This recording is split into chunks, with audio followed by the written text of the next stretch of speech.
नमा संस्कृता मित्राणी। तो मित्रों, आज हम बिहार बोर्ड की 7वीं कक्षा के संस्कृत का हम द्वादशा पाठक का अध्ययन करेंगे। इससे पूर्व में हमने एकादशा पाठक का अध्ययन किया और उसका प्रश्नोत्तरी भी देखा। आज का हम इस एपिसोड में द्वादशा पाठक का अध्ययन करेंगे। द्वादशा पाठक का शीर्षक है अरण्यम। अरण्यम का जो अर्थ होता है वो होता है जंगल। तो आज हम लोग जंगल के बारे में पढ़ेंगे और इसका प्रश्नोत्तरी भी हम इसी एपिसोड में देखेंगे। आप लोग वीडियो में बने रहेंगे। तो चलिए आज की श्रृंखला को शुरू करते हैं और आज की कक्षा में आप बने रहेंगे। चलिए पहले इसका अर्थ को कर लेते हैं, फिर हम इसका प्रश्नोत्तरी करेंगे। तो देखिए यहाँ आप ध्यान देंगे शब्दों पे। वृक्षाणाम समूह अरण्यम वनम वा भवति, यानी वृक्षों के समूह को जंगल या अरण्य या जंगल कहते हैं होता है। अरण्ये प्रकृति संभवा वृक्षा भवन्ति, यानी जंगल में अपने यानी प्राकृतिक रूप से उत्पन्न हुए वृक्ष जो जितने भी हैं होते हैं उसी को जंगल कहते हैं। और जंगल में अपने आप ये वृक्ष उत्पन्न होते हैं। तत्र वन्यः प्राणिनः निवसन्ति, यानी वहाँ जंगली जानवर निवास करते हैं। व्याघ्रा सिंहा भल्लुका वानरा श्रृगाल प्रभृत्यः पशवः अरण्ये एव सहज रूपेण निवसन्ति, यानी बाघ शेर भालू बंदर सियार इत्यादि पशु जंगल में ही स्वाभाविक रूप से निवास करते हैं। अरण्येषु विविधाः वनस्पतयः भवन्ति, जंगलों में अनेक प्रकार के वनस्पति होते हैं। तेभ्यः फलानि मिलन्ति, और वहीं पे जो है क्या मिलता है, फल भी मिलता है। वही जंगल में फल भी होता है। अरण्येभ्यः विविधाः औषधयश्च मिलन्ति, तो यानी कि जंगल में और जंगल में औषधि भी मिलते हैं। वनेभ्यः प्राप्तेभ्यः विविधेभ्यः काष्ठेभ्यः जनाः उपस्काराणां निर्माणं कुर्वन्ति, यानी जंगल से अनेक प्रकार की लकड़ी लोग प्राप्त करके उससे जो है लकड़ी के सामान बनाते, लकड़ी के सामान को बनाने का कार्य करते हैं, निर्माण करते हैं। प्राणिनां प्राणरक्षायै वनम अत्यावश्यकम अस्ति, यानी प्राणियों की रक्षा के लिए जंगल अति आवश्यक है। वयम ऑक्सीजन नामकं प्राणवायुं धारयामः, कार्बन डाइऑक्साइड नामकं दूषित वायु त्याजामः, यानी हम लोग जो ऑक्सीजन नामक जो है प्राणवायु को ग्रहण करते हैं और कार्बन डाइऑक्साइड नामक दूषित वायु को छोड़ते हैं। वृक्षा दूषितम वायु ग्रहणति स्वच्छम वायु च मुंचन्ति, यानी कि वृक्ष जो होता है हम लोगों के जस्ट उल्टा करता है। यानी वृक्ष जो है दूषित वायु को ग्रहण करते हैं, अशुद्ध वायु को ग्रहण करते हैं और अच्छे वायु को वो छोड़ते हैं।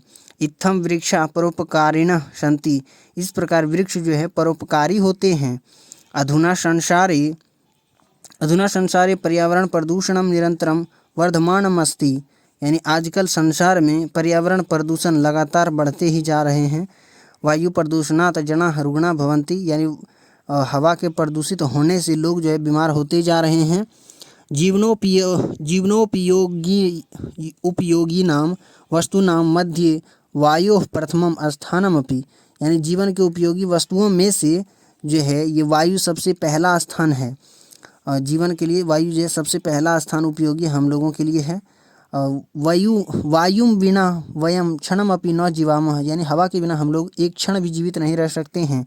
वायु प्रदूषणं नाशयितुम् अरण्यम आवश्यकम, यानी वायु के प्रदूषण को रोकने के लिए जंगल आवश्यक है। वृक्षा संसारे सततं वर्धमानां उष्णतां वारयितुं क्षमा, यानी वृक्ष जितने भी वृक्ष हैं संसार में वे सभी बढ़ते हुए गर्मी को रोकने में सक्षम है। अरण्यम वर्षार्थम मेघान आकर्षति, जंगल जो है मेघ को वर्षा के लिए अपनी ओर आकर्षित करते हैं।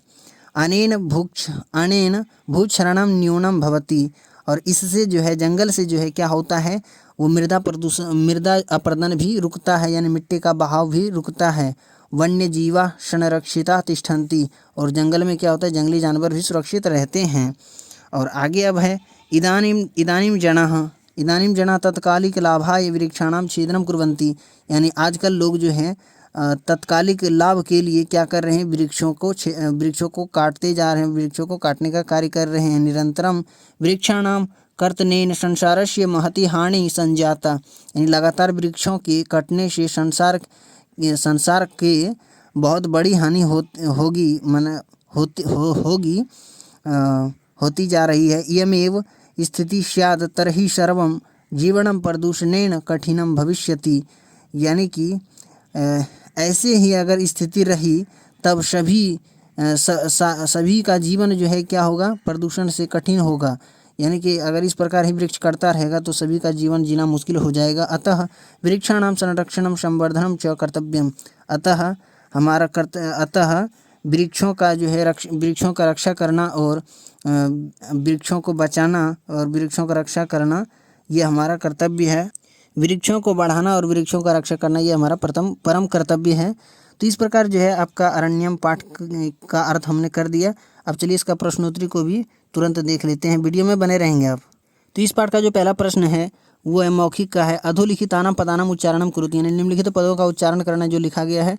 तो आप भी मेरे साथ प्रयास करेंगे उच्चारण करने का। तो पहले है अरण्येषु है, औषधयश्च है, प्राणरक्षायै है, क्षणमपि है, जीवनोपयोगिनां है, वर्धमानम अस्ति, वारयितुं स्यात् तर्हि प्रदूषणेन कर्तव्यम। तो ये हो गया पहला प्रश्न का सही उच्चारण। अब आगे दूसरा प्रश्न जो है ये है संस्कृत भाषायां स्वनाम स्वजन्मस्थानम च वदत्, यानी संस्कृत भाषा में अपना नाम और जन्म स्थान को बताना है। तो आप अपना नाम बता देंगे कि जैसे कि मम नाम रमेश कुमार अस्ति। इसके बाद आप बता देंगे मम जन्मस्थानम बिहार राज्यस्य प्रान्ते पाटलिपुत्रे नगरे अभवत, यानी कि पाटलिपुत्र नगर में हुआ। तो इस प्रकार आप जहाँ से आए वहाँ पे आप बोल सकते हैं, इसमें बोलना है, सिर्फ लिखना नहीं है। तीसरा प्रश्न है अधोलिखितानां पदानां संधि विच्छेदम वदत्, यानी निम्नलिखित पदों का जो है संधि विच्छेद बताना है। ये जो शब्द दिया गया औषधयश्च अत्यावश्यक्यम वायुंच ततस्ततः सोऽहम्, तो इन सभी का क्या करना है, संधि विच्छेद करना है। तो इसका सही उत्तर चलिए हम आपको बता देते हैं। तो अब तीसरा प्रश्न का सही उत्तर आप यहाँ से लिख लेंगे। औषधयश्च का हो जाएगा संधि विच्छेद औषधया धन च, अत्यावश्यकम का हो जाएगा अति धनावश्यकम आवश्यकम। इसके बाद आप वायुंच का हो जाएगा वायुम धन च। इसके बाद ततस्ततः का हो जाएगा ततः धन ततः। शो अहम का हो जाएगा शह धन अहम। तो इस प्रकार आप तीसरा प्रश्न का उत्तर सही से लिख लेंगे। वीडियो रोक कर लिख लें अथवा स्क्रीनशॉट भी आप ले सकते हैं। आगे अब जो चौथा प्रश्न है ये लिखित का प्रश्न अब यहाँ से शुरू हो जाता है। आपको यहाँ से लिखना है सुमेलनम कुरुति, यानी कि सही मिलान करना है। तो सही मिलान कैसे करना है, जैसे दत्वा है तो दत्वा जो है ये दा मूल धातु इसमें है और कत्वा प्रत्यय है, तो आप क का 5 में मिला देंगे, ये सही मिलान है। दृष्टवा को आप मिलाएंगे, दृश्य मूल धातु है और कत्वा प्रत्यय है, तो ख का 4 में मिलाएंगे। ग नंबर में है पित्वा है, तो पित्वा ग में है, तो इसमें पा मूल धातु है और कत्वा प्रत्यय है 1 का है, यानी ग का 1 में मिलाएंगे। इसके बाद घ नंबर है गत्वा, तो इसमें गम धन कत्वा हो जाएगा, गम मूल धातु है, तो घ का आप 2 में मिला देंगे। इसके बाद है पठित्वांग का, तो पठित्वा का पठ धन कत्वा हो जाएगा, पठ इसमें मूल धातु है, तो अंगों का आप 3 में मिला देंगे। इस प्रकार चौथा प्रश्न का सही उत्तर आप यहाँ मिला लेंगे। और चलिए आशा करते हैं अब अगले प्रश्न की ओर बढ़ते हैं। अब आगे है 5वां प्रश्न अधोलिखितानां प्रश्नानां उत्तरं पूर्ण वाक्येन लिखत, यानी निम्नलिखित प्रश्नों के उत्तर जो है पूर्ण वाक्य में लिखना है, पूरे वाक्य में लिखना है। तो जैसे कि क नंबर प्रश्न है वृक्षाणां समूहः किं भवति, यानी वृक्षों के समूह क्या होता है, क्या कहा जाता है वृक्षों के समूह को। ख नंबर में अरण्य कीदृशा वृक्षा भवन्ति, तो अरण्य जंगल में कैसे वृक्ष होते हैं। इसको ग नंबर में वनेभ्यः प्राप्तेभ्यः काष्ठेभ्यो जनाः केषां निर्माणं कुर्वन्ति। तो इन सभी प्रश्नों का सही से उत्तर देख लेते हैं। तो अब 5वां प्रश्न का सही उत्तर आप यहाँ से लिखेंगे, जैसे वृक्षाणां समूहः किं भवति, यानी क नंबर का उत्तर में लिखेंगे आप वृक्षाणां समूहः अरण्यं वनं वा भवति, यानी वृक्षों के समूह को अरण्य जंगल या वन कहा जाता है, वन होता है इसका नाम। तो अब आगे ख नंबर है अरण्य कीदृशा वृक्षा भवन्ति, यानी जंगल में कैसे वृक्ष होते हैं। तो अरण्ये प्रकृति संभवा वृक्षा भवन्ति, यानी जंगल में प्राकृतिक रूप से उत्पन्न हुए वृक्ष होते हैं, यानी अपने आप उत्पन्न हुए वृक्ष होते हैं। ख नंबर का उत्तर लिख देंगे। ग नंबर का उत्तर आप लिखेंगे प्रश्न है वनेभ्यः प्राप्तेभ्यः काष्ठेभ्यो जनाः केषां निर्माणं कुर्वन्ति, यानी जंगल से जो लोग लकड़ी प्राप्त करके उससे किसका निर्माण करते हैं। तो वनेभ्यः प्राप्तेभ्यः काष्ठेभ्यो जनाः उपस्काराणां निर्माणं कुर्वन्ति, यानी कि इस प्रकार आप ग का उत्तर लिख देंगे कि जंगल से जो लकड़ी प्राप्त होता है उससे लोग जो है लकड़ी के सामान का निर्माण करते हैं। इसके बाद घ नंबर प्रश्न है वृक्षा कम वायुम ग्रहणन्ति, यानी वृक्ष जो है किस प्रकार के वायु को ग्रहण करते हैं। तो आप इसमें लिख देंगे वृक्षा दूषितम वायु ग्रहणन्ति। वृक्ष जो है ये प्रदूषित वायु यानी दूषित वायु को ग्रहण करते हैं, अशुद्ध वायु को ग्रहण करते हैं। वृक्षा दूषितम वायु ग्रहणन्ति। अब घ का उत्तर में लिखें। अंगों नंबर प्रश्न है वृक्षा कम वायु मुंचन्ति, यानी वृक्ष जो है किस प्रकार की वायु को छोड़ते हैं। तो वृक्षा स्वच्छम वायु मुंचन्ति, यानी वृक्ष जो है स्वच्छ वायु को, स्वच्छ हवा को छोड़ते हैं। इसके बाद 4 नंबर प्रश्न है कस्य प्रदूषणात् जनाः रुग्णाः भवन्ति, यानी कि किस प्रकार के प्रदूषण से लोग जो है बीमार हो रहे हैं, होते हैं। तो वायु प्रदूषणात् जनाः रुग्णाः भवन्ति, यानी वायु प्रदूषण से लोग जो है बीमार होते जा रहे हैं, हो रहे हैं। इसके बाद है 6 नंबर प्रश्न है कम बिना वायुम क्षणमपि न जीवामः, यानी किसके बिना हम लोग जो है एक क्षण भी जीवित नहीं रह सकते हैं। तो इसका उत्तर में आप लिखेंगे 6 नंबर का उत्तर में वायुम बिना वयम क्षणमपि न जीवामः, यानी कि हम लोग हवा के बिना एक क्षण भी जीवित नहीं रह सकते हैं। इसके बाद है 9 नंबर प्रश्न है कि अरण्यम वर्षार्थम काण आकर्षति, यानी जंगल जो है वर्षा के लिए किसको अपनी ओर आकर्षित करते हैं। तो अरण्यम वर्षार्थम मेघान आकर्षित, यानी जंगल जो है वर्षा के लिए मेघ को अपनी ओर आकर्षित करते हैं। तो मेघ, ये इस प्रकार आप ज नंबर का उत्तर लिखेंगे। आगे है अब झ नंबर प्रश्न है। झ नंबर प्रश्न में कहता है कि केशाम निरंतरम कर्तनेन संसारस्य महती हानि संजाता, यानी किसके लगातार कटने से संसार में बहुत बड़ी ही हानि होती जा रही है, यानी कि तो फैल रही है।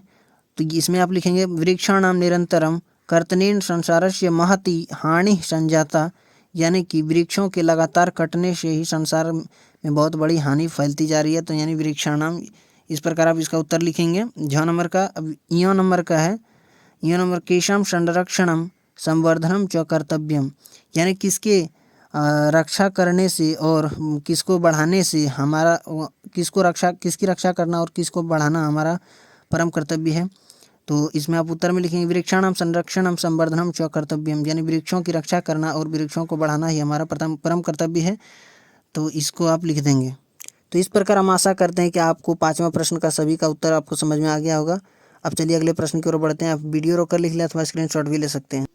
अब 6ठा प्रश्न है कोष्ठात उचितम पदम चित्वा रिक्त स्थानानि पूरयत, यानी कि इस जो ब्रैकेट में कोष्ठक में जो शब्द दिया गया है 2 शब्द में से एक सही शब्द है उसको चुन करके इस खाली रिक्त स्थान में हमको भर लेना है। तो यानी पहला प्रश्न को चलिए देखते हैं इसका क का। व्याघ्रा सिंहा भालुका श्रृगाल प्रभृत्य पशवा डैश इव सहज रूपेण निवसंती, तो इसमें वने आप भर देंगे, वने हो जाएगा इसका सही उत्तर। तो वने यहाँ पे आप भर देंगे, यानी कि बाघ, सिंह, भालू, श्रृगाल आदि, सियार आदि जितने भी हैं इत्यादि पशु जो है ये जंगल में ही सहज रूप से निवास करते हैं, ना कि ग्राम में। तो अब ख नंबर प्रश्न है अरण्येषु विविधा वनस्पतियाँ भवन्ति, यानी अरण्य जंगलों में क्या होता है अनेक प्रकार के वनस्पति पाए जाते हैं। तो इसमें क्या आ जाएगा सही उत्तर वनस्पति। ग नंबर प्रश्न है वनेभ्य विविधा डैश मिलन्ति, तो औषधियाँ मिलन्ति, यानी जंगलों में अनेक प्रकार के क्या मिलते हैं तो औषधि मिलते हैं, तो औषधियाँ मिलन्ति।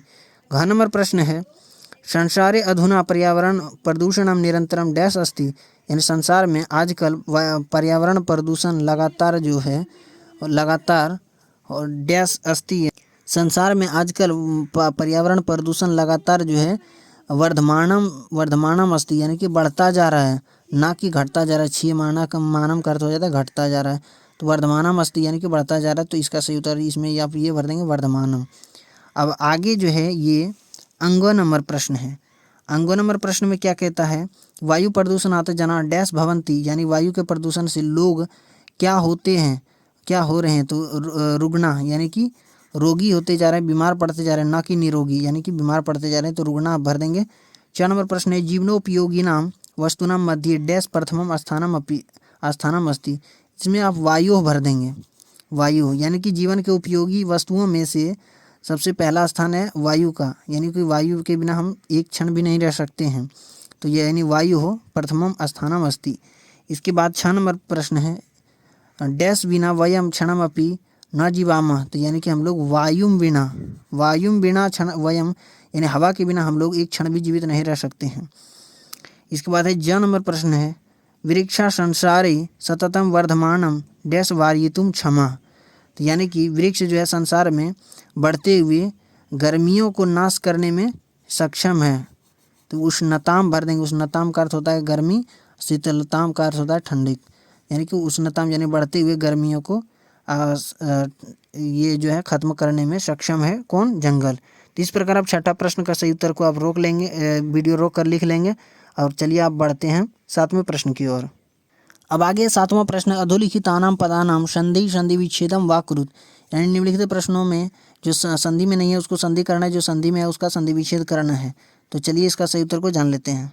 तो अब सातवां प्रश्न का सही उत्तर यहाँ से लिख देंगे, औषधेय धन च औषधेयस च कर देंगे इसका संधि, और इसका संधि विच्छेद करेंगे आप अत्यावश्यकम का, तो अति धनावश्यकम हो जाएगा। वायुंच का हो जाएगा वायुम धन च, संजाता का हो जाएगा समधन जाता।